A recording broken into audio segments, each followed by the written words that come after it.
آپ کو معلوم ہے جس دیش میں ہم اور آپ سکون کے ساتھ جیتے ہیں، اس کی خاک پر میٹھی نیند سوتے ہیں، بچے اس کی پہاڑی سے گرتے جھرنوں میں کھیلتے ہیں تو کبھی اس کی بہتی ندیوں میں اسنان کرتے ہیں، دوسری جانب اونچی اونچی پروتیں اس دیش کی شان بیان کرتے نظر آتے ہیں تو کبھی اس کے خوشگوار ماحول میں ہم اور آپ ٹھنڈی سانسیں لیتے ہیں۔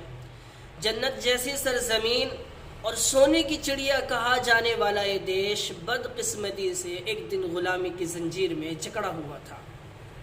یہاں بسنے والے لوگوں پر ظلم کے پہاڑ توڑے جاتے تھے۔ ہندوستان کے ہر چپے چپے سے غلامی کی آوازیں آنے لگی تھی، ہر شخص غلامی کی زندگی بسر کر رہا تھا۔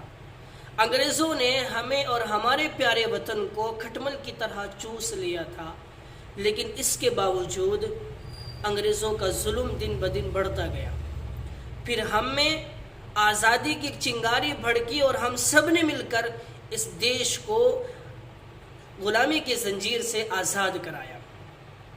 اس جنگ میں کتنی گردنیں کٹی، کتنی مائیں بیوہ ہوئیں اور کتنوں کے سہاگ اجڑ گئے، کتنے بچے یتیم ہو گئے اور کتنوں کو آگ کے شعلوں میں جھلسا دیا گیا اور کتنی لاشوں کو درختوں کے شاخوں کے حوالے کر دیا گیا اور کتنوں کو جیل کی سلاخوں کے پیچھے ڈال دیا گیا، لیکن ہم نے اس کی بالکل پرواہ نہ کی۔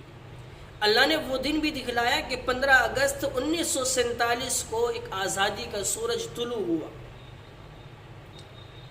پھر ہم نے ایک ٹھنڈی سانس لی، لیکن ایک بات بڑی افسوس کے ساتھ یہ کہنی پڑتی ہے کہ جب ہم اس دیش میں ایک ساتھ رہتے ہیں، ایک ساتھ زندگی بسر کرتے ہیں، ایک ساتھ جیتے ہیں، اس کی مٹی سے ایک ساتھ فائدہ اٹھاتے ہیں، تو پھر ہم ایک دوسرے سے نفرت کیوں رکھتے ہیں؟ ایک دوسرے سے حسد کیوں رکھتے ہیں؟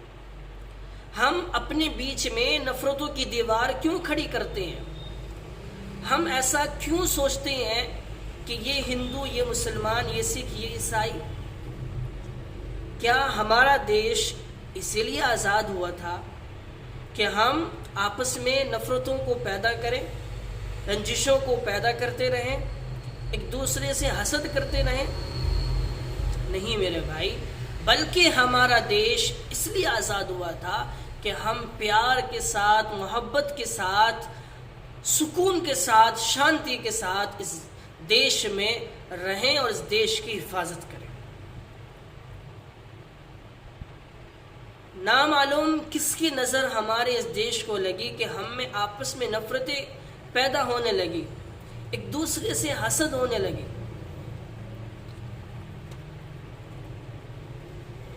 میرے بھائی، ہم سب اس دیش میں بھائی بھائی ہیں، ہم سب ایک تھے، ایک ہیں اور تا قیامت اللہ نے چاہا ایک بن کر رہیں گے۔ اور آنے والی 15 اگست کو ہم سب مل کر قومی تہوار بھی منائیں گے انشاءاللہ، اور اس قومی تہوار پر ہم یہ عہد بھی کریں کہ آپس کی نفرتوں کو، آپس کے رنجشوں کو ختم کر کے ایک دوسرے کو گلے بھی لگائیں۔